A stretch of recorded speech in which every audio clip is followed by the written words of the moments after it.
was in the wrong room.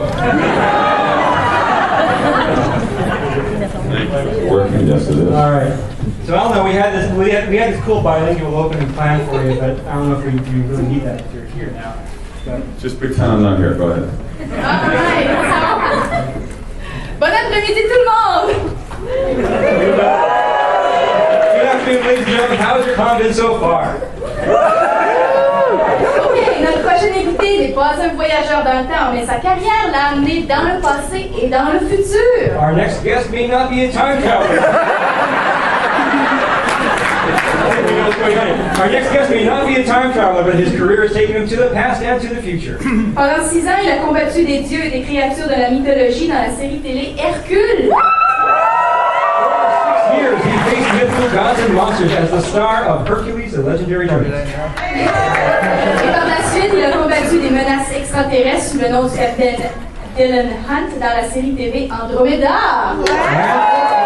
He fought alien menaces as Captain Dylan Hunt in Gene Roddenberry's Andromeda. Et depuis, il a participé dans plusieurs films et séries sans jamais montrer aucun signe de fatigue. Since then, he has appeared in many movies, made plenty of TV appearances, and shows no sign of slowing down. Mesdames et messieurs, s'il vous plaît, veuillez accueillir...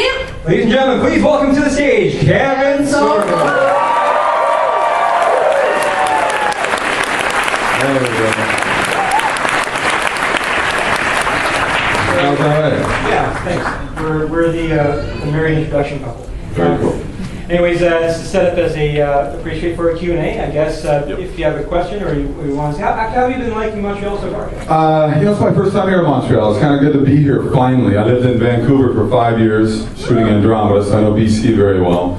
I've shot many movies in Toronto, but I've never been here and I've always wanted to get here. So it's finally nice to be here. I walked the streets last night. It was very interesting on a Friday night.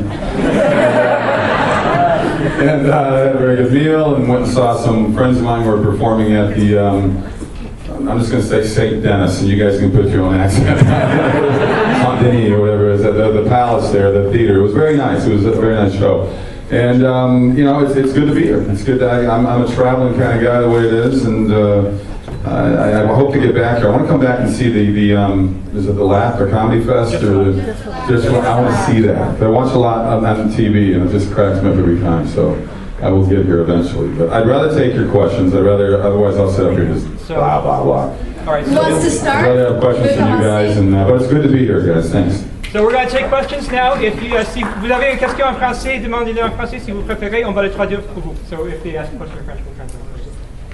Oui. Hi, I'm Wayne about. I was wondering what your I thought you were God. That was what you It's the hat. I was actually curious as to your connection to Felicia Day and the Guild. How did you? I did a little cameo on the Guild a couple of years back. Felicia and I did a movie together for the Hallmark Channel. We did a Western called Prairie Fever. So if you haven't seen it, check it out. Lance Henriksen is in it as well, plays a bad guy. And it was a different sort of Western because it was, usually Westerns are like the male domain, and this one is just myself with 4 babes, so it was kind of cool for me. I guess, the flaming heterosexual is a good thing, so. But it was good, it was a lot of fun, so I would recommend checking out that movie if you guys want to look at it. And we just stayed friends ever since. She's a cool lady, and she's came up with a smart idea. She's a very hard worker, and that's what it's all about. You got to make your own work. Cool, thanks very much. Okay, next question, please stick up your hand. I'll save your applause. We'll have a standing ovation at the end. Well, first of all, hi. Hello. And do you realize that most men of my generation learn how to pick up women while watching you and Hercules? Because really, we're a space pimp. What are you saying, man? You call me a boy whore.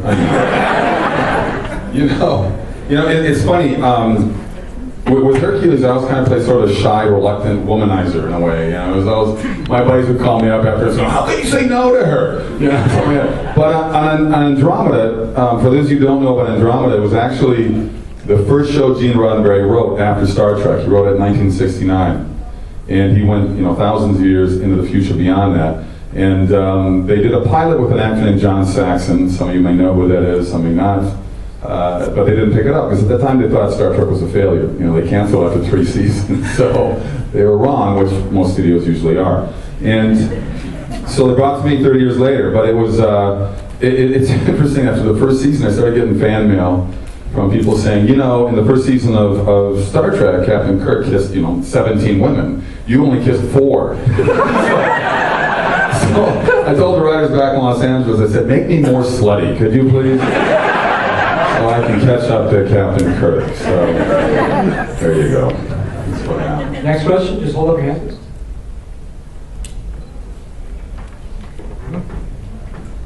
Hi. I'm just curious, in both the TV shows you were in, they were both very physically active. Roles was that. Did you have any problems getting into that, or any accidents that happened? You know, I always played sports. I played sports all the way through college. I was a football, basketball guy. I always worked out. When I got to part of Hercules, I was already, I was around 225 at that time. I was lifting pretty heavy. I'm 210 now. I've been this weight since Andromeda. But so I bulked up, put 10 more pounds of muscle on before the show started. I went to training for 2 more months. I studied with this guy, Douglas Wong, who was one of Bruce Lee's original students. He created his own sort of, it's called the White Lotus Kung Fu method. And he taught me all these different martial arts. It was 8 hours a day for 6 days a week for 2 months, where I worked with him, and before I went to New Zealand to start the series. And yeah, they were looking for, when they originally called me about the show, my agent, I just started laughing. I said, I'm a relatively big guy, but I thought they wanted some steroid 285-pound guy. I said, why you have me go on and read for this show? Because no one's going to be, And they said, well, what they're looking for is an NFL quarterback-sized guy. They're going to do it. It's a different sort of show. You have a different costume on. We're not going to shoot out in the desert. It's not going to be other like Hercules shows and stuff like that. And I read the script and I laughed. I mean, I thought it was very funny, which I love that they put humor into it. So the schedule was tough. I mean, it was, but I was into it. It was fun, and New Zealand's fantastic. If you've never been, I recommend it. It's one of the most beautiful countries in the world. It actually, Auckland reminds me of Vancouver. There's a lot of similarities, and just where the mountains are in the ocean and like that. It's breathtaking. And I just, it was 12 to 14 hours a day on the set every day, and it's 2 hours a day lifting weights heavy. But I was single at the time, and that was my life. To me, it was just, I went down there. I wanted the show to be a hit, and we worked hard. And thank God, people like you and everybody else around the world, we passed Baywatch as the most watched TV show in the world. So. And we had plenty of cleavage on the show. I called it Baywatch DC. So we didn't shy away from that. Nyla Dixon, who was our wardrobe mistress, who did the costumes on women, when guest stars would come down, like every week there was every episode there's almost the babe du jour, and they pushed their boobs up to their chins, and it was just kind of funny. But Nyla, actually, I got to give her a plug. Nyla went on to win an Academy Award for Lord of the Rings, which is cool. She did all the wardrobe for Lord of the Rings, so we were like a training ground for them, because most of my crew, when we wrapped, went on to work on that series. So it was kind of cool to be part of that. All right, next question. Next question. Yeah. Got over here. Actually, let's go. Right to the front here because it's within range. But we'll go to the back. Sorry. Hi. We'll get you next. I was just wondering, out of Andromeda and Hercules, Yeah. your favorite moments and maybe the funniest moment you can remember? Man. There's too many of those. We laughed every day on the sets. I was very lucky to have 2 series that I had on.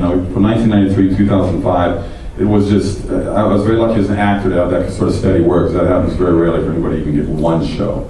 And we had, to me, it's like, you're going to work 12, 14 hours a day. Let's have fun doing this, guys. And we're here to hopefully entertain people, let them escape the reality of all the crap reality news that we get every day. And I think that's why we love fantasy and sci-fi and things like that, because I'm the same way. And it's fun to just have that escape. And there was just so many moments on both shows.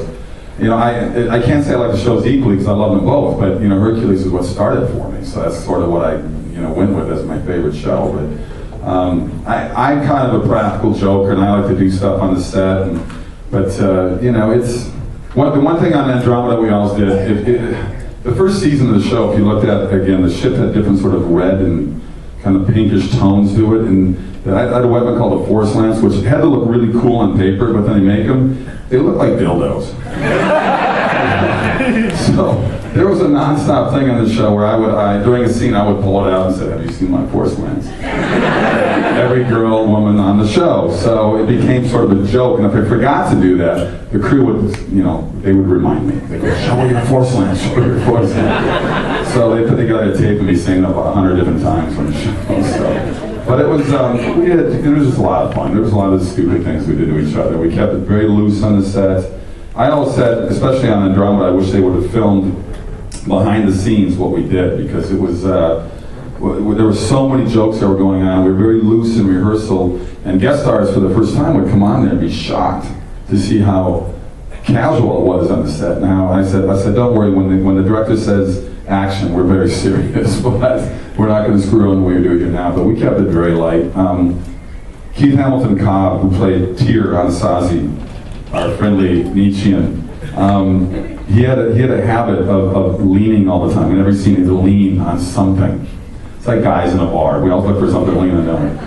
And so there was one scene on the Maru but he comes running in, and all the other 6 members from the cast are in the scene. They're already on the Maru. All of us were leaning on something. Keith runs in, he starts to dialogue, and he goes, "Screw you guys!" Because I know what you're doing, so you do stupid things like that. It's fun. We got to break up the long days. You have a question on here? I wanted to ask, do you have a Facebook? Do I have it? Yes, I'm on Facebook. Okay. Is that... Here's the trouble. There's about 30 people pretending to be me on Facebook and Twitter. And I had to do different, I'm like the official fan page of Kevin Sorbo on Facebook. There's like a long title in there, you can find it. But other people pretend to be me. Like when the whole .com thing hit, I wanted, I was going to use more KevinSorbo.com, of course. Somebody here in Calgary stole my name back in the 90s. Wants me to pay him to get it back. So you go to Calgary and beat the crap out of this guy. He took a bunch of actors' names. So I'm KevinSorbo.net is where you got to go to find out information about what I'm doing and things coming up. So, but it's I'm there. Where you talk about a lot of politics? I do talk politics. I do get into politics. I know you're not supposed to, but I don't care. Look, I'm a true independent in Hollywood. I mean, I'm one of the few true independents in Hollywood, which pisses them off. I mean, Hollywood screams for tolerance, but they have none. It's like freedom of speech, but as long as you agree with what we say. Look, I voted for Reagan. I voted for Clinton. You got a Democrat, you got a Republican. Seriously, I'm a guy that looks at each person and really votes with my heart and my head, not just like I'm a Democrat or a Republican. I don't base my stuff with those parties. I'm a true independent. And I think everybody should. Yeah, I think everybody should be that way. I mean, look at your candidates. Don't get so caught into just the one thing. Well, this is my party. Well, your party sucks right now. I mean, to me, it's like, try something different. I mean, if it's not working, it's like, let's vote that person back in. They said 10 years of crap with him. So we just had an election here, so a lot of them get residential. Well, no, but seriously, if people get angry about it, I love a debate. I do. I love a debate. How do people get angry about stuff? They get all pissed off, and I go, but these are the facts. And we don't hear the facts. We just, it's like, don't tell the truth. Okay, all right, we won't. But I do. I get it, but I don't get that. I'd say I don't get overly passionate about it. To me, it's like I just read. I'm a guy who likes to read things. I watch all the cable shows in America. I don't watch just one and say this is what I like what they say. To me, it's like I'm all for freedom of speech and people. I don't get mad if somebody disagrees with me. That's fine. I respect that and I like that. So go with it. I think it's a really good thing because you are not shy to say what you think. It gets me in trouble sometimes for not being shy about it. But no, I do. I kind of speak my mind. But it's not like I said, I'm not the one that says this is my way and I'm right. You can change my mind if you hit me with facts. Just don't hit me with anger. It's like, okay, that's a good debate. Give me something solid. All right, we have another question in the middle. Yes. Hi. Just one thing I would say about politics right now to you before asking my question. If you really want to make someone pissed off, here just talk about Jean Charest. I don't want to make any enemies. Come on. I have no problem with Canada. I like Canada. Okay. We all know that in Hercules and even Xena at a certain time did use some techniques for stunts and the like that were like totally not real. but didn't stop the show from being great and epic. So I wanted to know, did you do your own stunts? I did about 9% of my own stunts, yeah. It was the jock in me and the ego in me that I wanted to do it. There were many times before a fight would start where I'd have to memorize, I'm fighting 12 bad guys and I've got to memorize in between 24 and 36 different moves. They each have to memorize 2 to 3 moves, each stunt guy.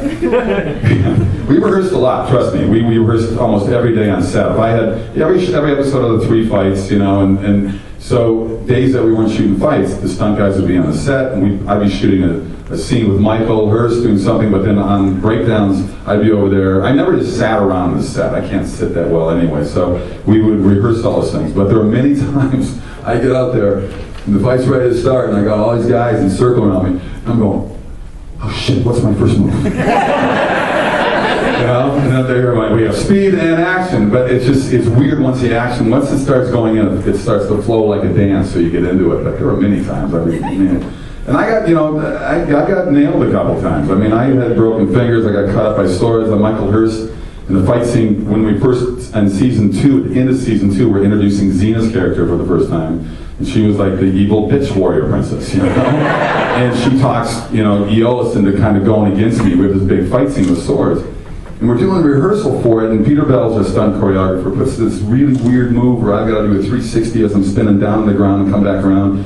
And at the first rehearsal, Michael, I could feel the sword go down my hair. I just felt it right there.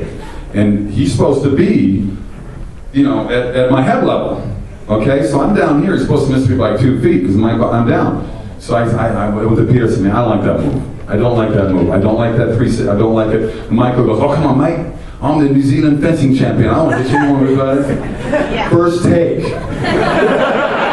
First take. Boom, back of the head. I wake up, I was out, concussion out, split on the back of my head, stitches. I wake up in the hospital. Yeah, and they have it. You can probably see it online somewhere. I know they put it on the blooper reel, which I wasn't happy about. But had he not hit me with the flat part of the sword, because you see him, he's like this on the, okay, when you're, any kind of fight scene you do, anybody knows anything about stunts, who's ever in that fight with you, you guys always have to line each other up. You're always looking at them. You're always looking at them. You'll see, you watch fights on TV and movies, when the guys are coming around with the kicks or the punches, you see that even if they got spin, their eyes are at their target, okay? So when Michael swings his sword, he's supposed to be coming there. As I duck down here, he misses me. Here's Michael on film.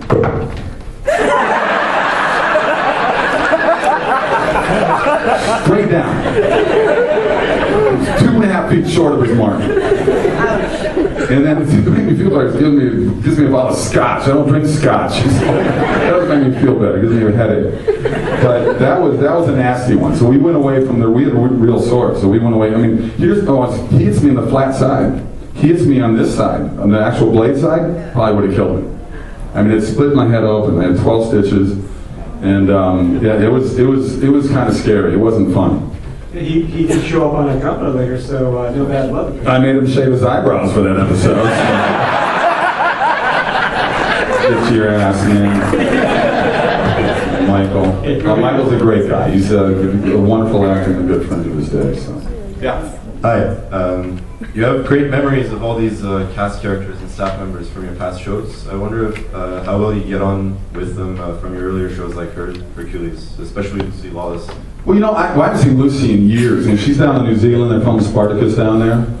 And I talked to her, it's a while ago I talked to her. Michael and I keep in touch all the time. I mean, Lucy played 4 different characters in the first 2 seasons of Hercules before she became Xena and spun that off.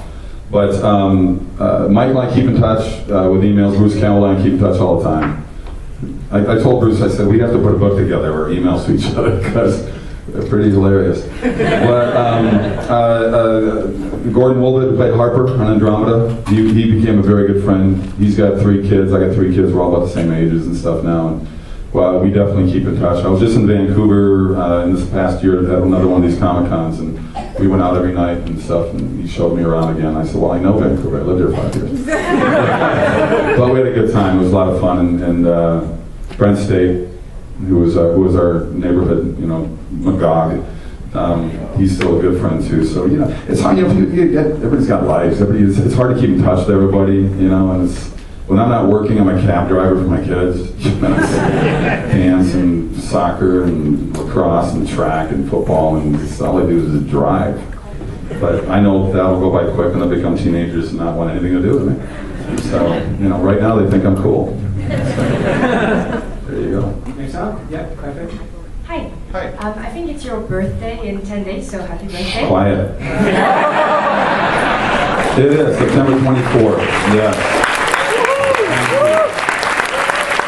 Thank you. I look back at 109. I'm keeping up there. I'm doing okay. I don't celebrate one thing. I don't celebrate birthdays. I stopped at 28, I think. But I do. I mean, I'll be in Washington, D.C. during my birthday this year. So my family will be out there, and we're just doing a little historical trip with my kids. It'll be kind of cool. So I head out there tomorrow night, actually. My question is, you say you watch a lot of cable right now. What's your favorite TV show right now? I love Dexter. I think Dexter's amazing. I'm jealous that I'm not doing that show, man. It's just a great show. I think Mad Men is phenomenal. I think the best thing that's come, because the best thing that's come out of reality television, which every actor hates, because it's taken the job away from actors, is the fact that cable writing became better. That it upgraded all the cable stations in the States to do better writing. There's a new series called Longmire, which I think is really good. I was out for the role as sheriff, and I knew it's an Australian, but that's okay, I'm not bitter. But it's a great, that's another really good show. There's just some really good shows out there. There's a new one that's Kelsey Grammer's in called Boss. If you haven't seen it yet, check it out. It's really, you forget about Frasier in about 2 minutes with this guy. It's pretty intense. He does a great job with it. Okay, we have one question over there. Something personal. Oh, and Phineas and Ferb. Sorry. Because of my kids. I love that show. Okay, go ahead. Sorry, something personal and political. What kind of activism are you engaged with? Kind of activism? Not really any. The only thing I do, it's not really political, is I have an after-school program called the World Fit for Kids. And I work with over 12,000 kids in the inner cities of Los Angeles. And we're the #1 after-school program in the state of California. I go to Washington, D.C. once or twice a year to speak with Congress members to try to get this program to go nationwide, because we have a very good... LA County is very typical of most major cities in America. We have that school district has a 54% dropout rate, starting as low as 5th grade. 54%. The 12,000 kids we have in my program, we have a 98% graduation rate and a 67% higher GPA. So I say this is what we do and this is the results. Why don't you just do what we do? What is it? California now ranks 50th in America. We're the 50th. We're the worst state for public education in the country. And America was in the top 5 in the 50s. We're 57th in the world now. Go America. We're so proud of our education system. So that's probably one thing, if I have any sort of thing that I'm an activist on, is certainly that. Because, kids are our future, right? We're going to go back to the questions now. We have a question in French. Sorry, it's French. Dans Andromeda, il y a eu un changement à un moment donné dans le scénario. Je voulais savoir ce que tu en as pensé entre la saison 2 et 3. Je sais qu'il y a eu un changement, les personnages n'avaient plus la fin qui était prévue dans les saisons à la fin. Blue. That's my favorite color. So the question was about Andromeda and about the changes which happened between the second and third season. Right. Now the show's, it's in the past and over. Do you still have any thoughts about the changes that happened at that time? It's where the Tribune Company out of Chicago were the people that did Andromeda. They also owned they did Earth Final Conflicts, they did Beastmaster, they did Mutant X, which shot in Toronto, I believe. And it seems like every one of the show that they had, they would get rid of the showrunner by the end of the second season and hire somebody new. Why? I don't know. I don't get it. To me, it's like, Robert Hugh Wolfe is a great writer, and I would have loved to have stayed with him, and I don't know why they didn't. He brought a darker element to it, and I love humor and stuff. To me, it's like, let's find the humor and all that stuff, but it would have been interesting to see what happened. I'm not upset what the last 3 seasons look like, but it would have been interesting to see, because we'll never know. Every time you bring a new writer on board, you don't know what's going to happen, but that's kind of, it is what it is, and you can only battle so much. I had my vote in, but I was outvoted. So there you go. There was a vote on it. We lost 3-2. There was one other producer that wanted to keep Robert on as well. But I blame Chicago. Give that to South Park, right? You have a question in the back? Hi, my name is Melanie, and I'm wondering, what's your favorite fight move that you did in Hercules? My favorite fight move. There was one thing that Michael and I did called Termopole all the time, where he'd get to my back and I get his back, and I'd flip him over as the guy came, and his feet would fly over and just knock some guy out. I actually put together, I should have brought some of the DVDs here because they're fun. Sometimes I show them before I come on stage. The best fight scenes all together in one. Like I say, this is the best staff scene, this is the best sword scene, this is the best using somebody's body as a weapon scene. It was always just a mixture of different things. And there was a lot of cool moves we did in that show. I mean, Peter Bell was a great choreographer. And 2 of the guys I used to fight, they started out as like 19-year-old stunt guys. Now 2 of them become just huge. One, Ben Cook, has now gone on to be the stunt double for Daniel Craig on all the James Bond movies. And these guys are amazing. I mean, they made me look so good, you know. I do a backhand, they just do a flip right there and land, or just 1.5 somersault right there in front of you, and you're not going, doesn't that hurt? On the ground, you know. And I gotta say, Michael used to piss the stunt guys off a lot, Michael Hurst, because Michael, he'd hit them. These guys were getting hits. And all the fights I did over 7 seasons of Hercules, I only hit one guy, and it's because he went a foot over his mark. Because I'm not looking, I was fighting guys this way, and I threw an elbow like that, and he was supposed to be on a foot behind me. Because you miss each other by anywhere like that and that. They put a great sound effect, and it works. It looks amazing. Well, man, this one guy, he went over it, and I caught him right in the nose. His eyes watered. I turned back, blood was coming out of his nose. I felt horrible because I never hit anybody. He goes, oh, man, it's my fault. My fault. I felt bad. But I think in all the fights, because I took it seriously. I love the athleticism. I got into it, and you get into it. And one thing I kind of backtrack to season 1 of Hercules, which were the 5 2-hour movies we did before it became a series. I'm just going to throw his name in there, is Anthony Quinn, because I got to work a whole year with one of the greatest actors ever. And I spent 9-10 months with this guy and have dinner with him almost every Saturday night. And the stories I got from all of his movies, from Lawrence of Arabia to Requiem for a Heavyweight, whatever it may be, it's really cool to get these Hollywood stories, you know. And he loved it. We go to the same restaurant, Antoine's, which is a little suburb called Parnell, which is outside of Auckland. He wanted to sit always at the front door, because at this time he was 78, and have people see him. Because he's 78 now. He wanted people to, yes, I'm Anthony Quinn. But we became, up until his death, when he died at 86 years of age, we were very good friends. And he would email and get in touch all the time. I'd visit him in his house in Rhode Island when I was around in the States, and it was just cool. I just wanted to throw to the big man. He was awesome.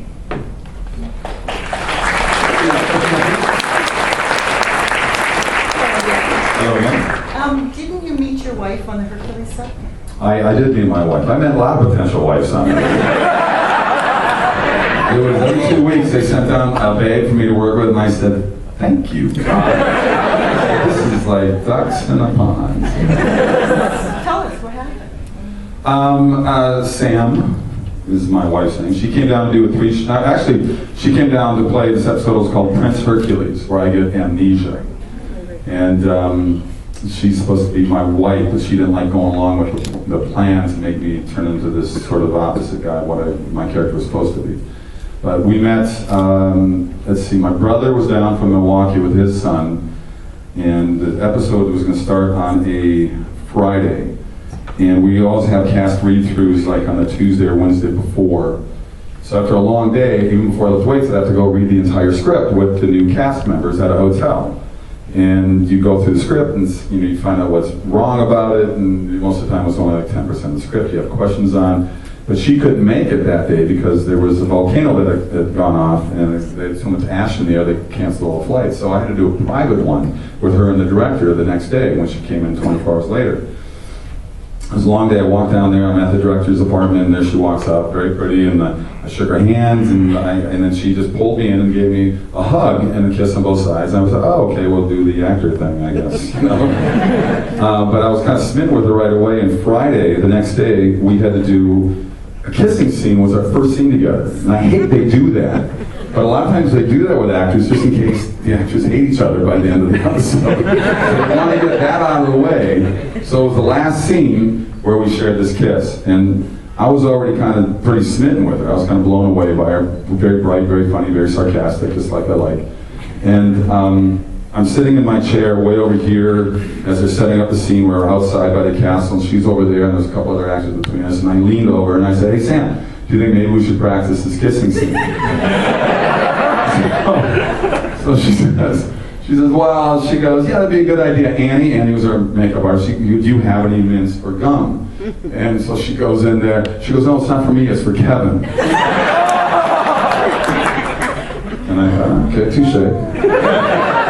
You know, and we get up to this scene, and I couldn't remember my lines. And I'm good at my lines. I am. I study hard, and I work. I'm a professional. I hit my marks. And she thought, she goes, what's he doing here? And Michael Hurst tells me, he goes, he never does this. And it was very, very strange. And I'm a big flirt, you know, and she says, I said to her, I said, Sam, I don't know what we're going to do. She said, what do you mean what we're going to do? It's like the third day working with.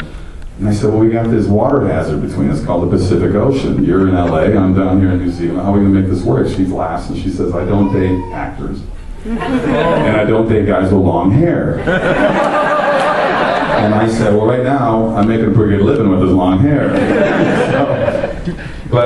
Yeah, you know, I took her on a couple of dates, took her hiking, we just hit it off. And then right from there, actually it was the last episode before I took this 3-month break to go over to Croatia and Slovakia to shoot Call the Conqueror. So while I'm over in Cull, I flew her over. I said, would you like to come over here? Because we already started, things were starting to heat up a little bit. So I flew over there, and she spent a couple weeks there with me while shooting. And then the studio called me up, Universal called up and said, we really like the chemistry between you and Sam. We'd like to bring her back for a 3-show arc. Did you like her? And I'm like, yeah, she was okay. Sure, I want to play it cool. They had no idea. So they brought her over when I finished the movie to do 3 episodes. That was 6 weeks more down in New Zealand. And that just sort of cemented it there. So now we've been 14 years together, and we've got 3 kids. So there you go. So that's how that happened. Ready to the back?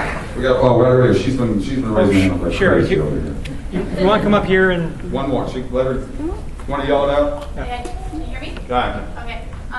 In season 5, it got kind of weird with that different planet, and I asked Lexa when she was in Toronto, or somebody else asked her, sorry, and she was like, well, as an actor, you just kind of like do what they tell you, and she didn't understand why Rami suddenly went all crazy and exploded. Do you have any things that have... Also about season 5, what happened in Andromeda. Yeah. You know, people do ask about that. I love that season personally. I thought it was cool. I like the way season 4 ended. I thought it was pretty neat. The whole, you know, it's just, they did a beautiful shot at the end in the last episode there. But it was, they kind of went, you know, there's some things about I didn't like, but, you know, with you know, Rami at that time, Lexa was very pregnant. So they had to film her from their very large breasts up. She was very proud of them with the pregnancy. She showed them a lot. And you know, it's hard to say why they do what they want to do, but I think there was a panic at the time because we were supposed to have 2 more years on our contract. We were supposed to get season 6 and 7, but there was problems within the company of Tribune in Chicago. There was a lot of stuff going on outside of our show that we had no control over. So suffice it to say, they went into bankruptcy. So that's why the show didn't go on. Because Stargate never beat us in the ratings in the States. We always beat Stargate every year, all 5 years. So it was frustrating not to get those last 2 seasons. I think season 5 just sort of became more of a rush to get through to sort of end it somehow, in some way. But you know, she's not wrong. I mean, there's things you just kind of you do fights. You want to make the things as good as you possibly can, but you can't have all control over that stuff. And you just get to the point. You know what? We'll make it work one way or the other. But it is, you know, it does get frustrating. But it's kind of the way the business is. What do we got? We're up here now, I think. Sorry, do you have a question? Okay, right here. I want to know how it was to, the transition between doing Hercules back in the, the time between finishing Hercules and Andromeda is in the future. Well, it was like a 10,000 year jump between the series. Because this was, when Gene Roddenberry wrote Andromeda, it was supposed to be 7,000 years beyond Star Trek. It was supposed to be way into the future. And as my wife says, I went from Herc to Kirk.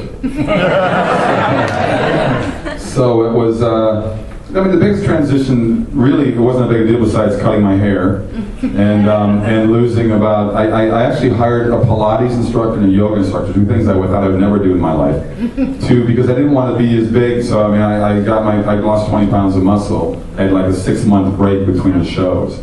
So I just said, look, I'm going to keep working out, but I don't want to keep doing that.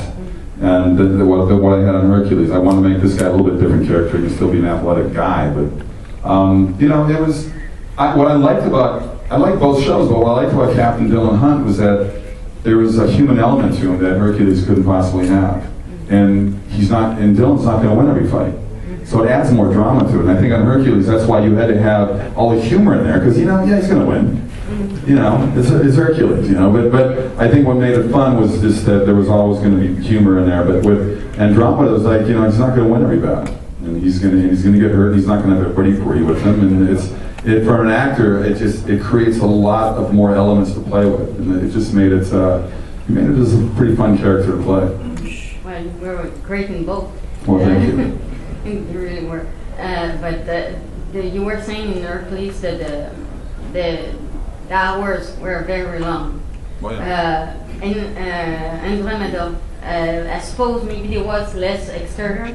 Well, Andromeda is easier to shoot from everybody's standpoint, not just an actor's standpoint, because we didn't want to be what Stargate was doing, because they just shot just down the road from us. We didn't want to do what they did, because every planet they went to looked like Vancouver. It's beautiful, green, lush mountains. So we decided we'd do most of the stuff on green screen and stay inside. So it was easier to shoot for the lighting crew and for the cat. We got it down to like 7-day episodes. Hercules was like 10-day episodes. It was because a lot more movement, a lot more things going on. And when you had on Hercules, it was Michael Hurst and myself. It was 2 people. We were in every scene.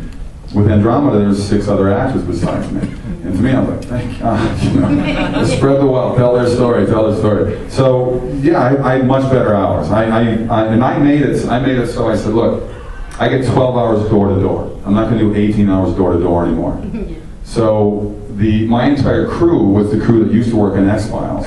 If you know the story of X-Files, the company was pissed off and wanted to move back to LA or something like that. So on that show, their Friday call, because every day you work later and later, their Friday call would be 4 or 5 in the afternoon. That's when they would start. And they would shoot until 8, 9 in the morning on Saturday mornings. So virtually they had no weekends.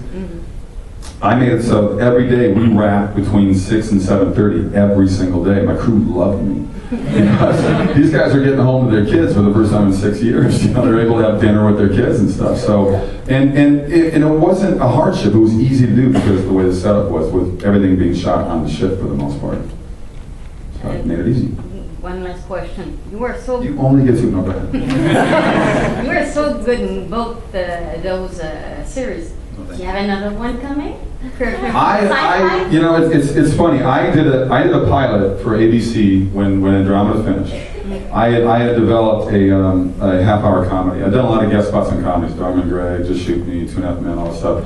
So I developed a half-hour comedy, and ABC bought it. The network bought it. So I got Barry Kemp to write it. Those who don't know Barry Kemp, he's one of the best writers in Hollywood. He was the head writer on Taxi. He was the creator of the Newhart series, the second one, Up in the Mountains. And he created Coach with Craig T. Nelson, which went 9 years. This was called Bobby Cannon. I played a Brett Favre type of quarterback at the end of his career. And he's still living like he's a 24-year-old. And it's NFL draft day, and they think I'm going to draft a lineman to protect my ass. They draft another young stud quarterback, 22 years old, out of Texas A&M. And I realize now my days are numbered. And we tested #1 in every market they brought it to in the States. Out of 28 new shows, we tested #1 in all the markets. And the president of ABC at the time decided not to pick it up.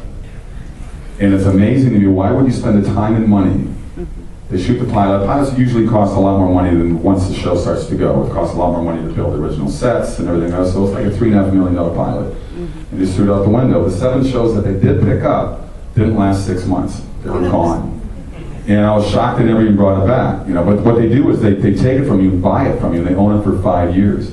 So I just recently got it back. I feel now I'm too old to play the part. But it's too bad because I mean, it would have been a 7-year hit. There's no doubt in my mind. There's no doubt in my mind.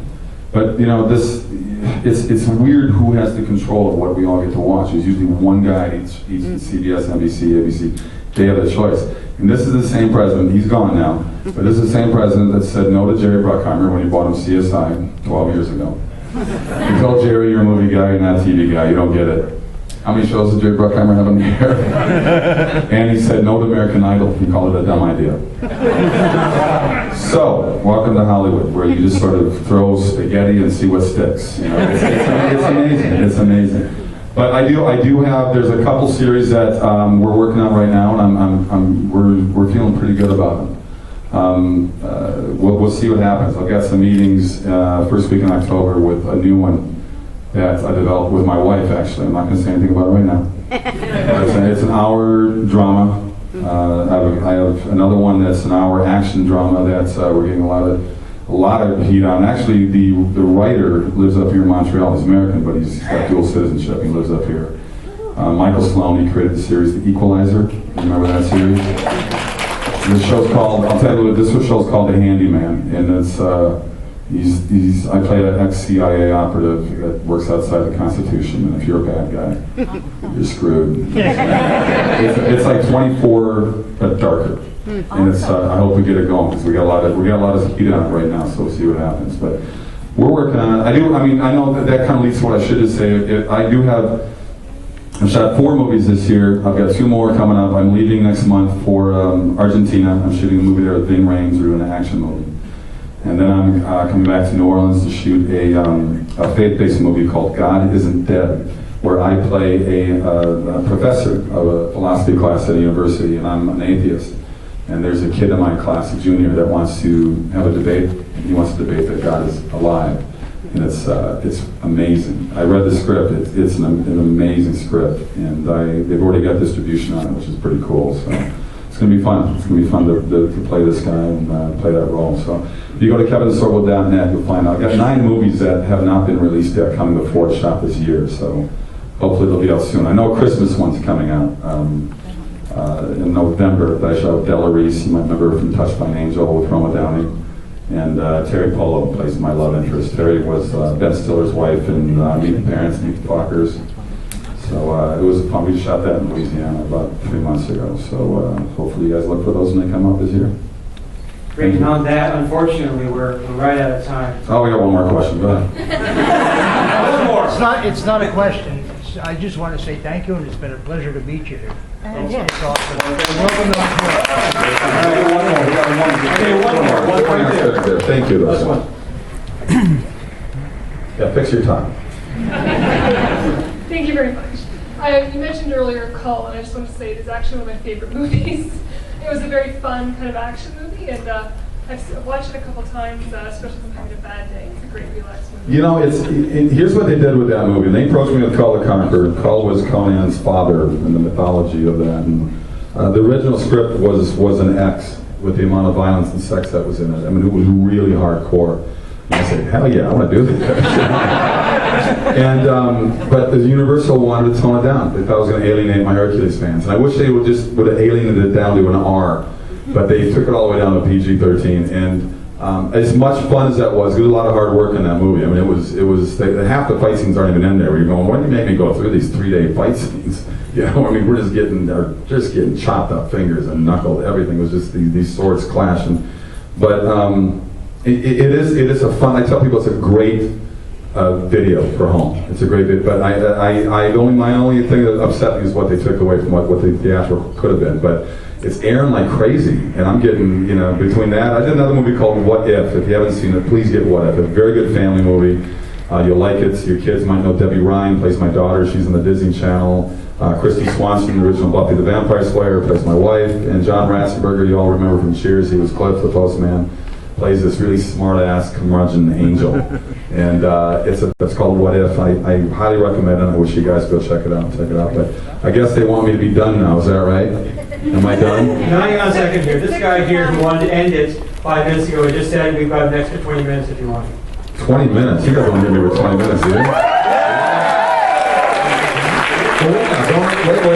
What time was my photo shoot? I think it's now. Oh, it's now. You have to leave? Your photo shoot is now? It's 4:30. Oh, 4:30, so I'm sorry. Sorry about that, guys. So, yes, we're going to have to end it there because we're going to go to the photo shoot. So, everyone, please, thank you guys so much.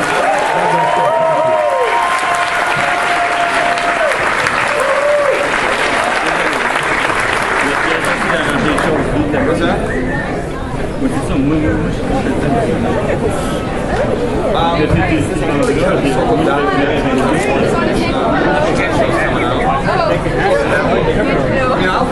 This time was a lot closer. We never have to drive.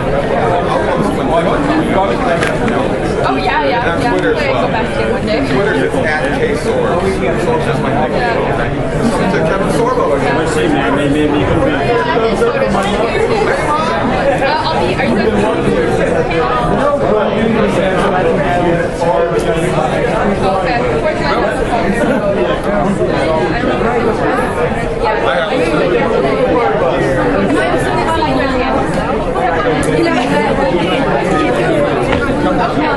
I gotta run now. Thanks. See you guys later. Just talk. See you guys later.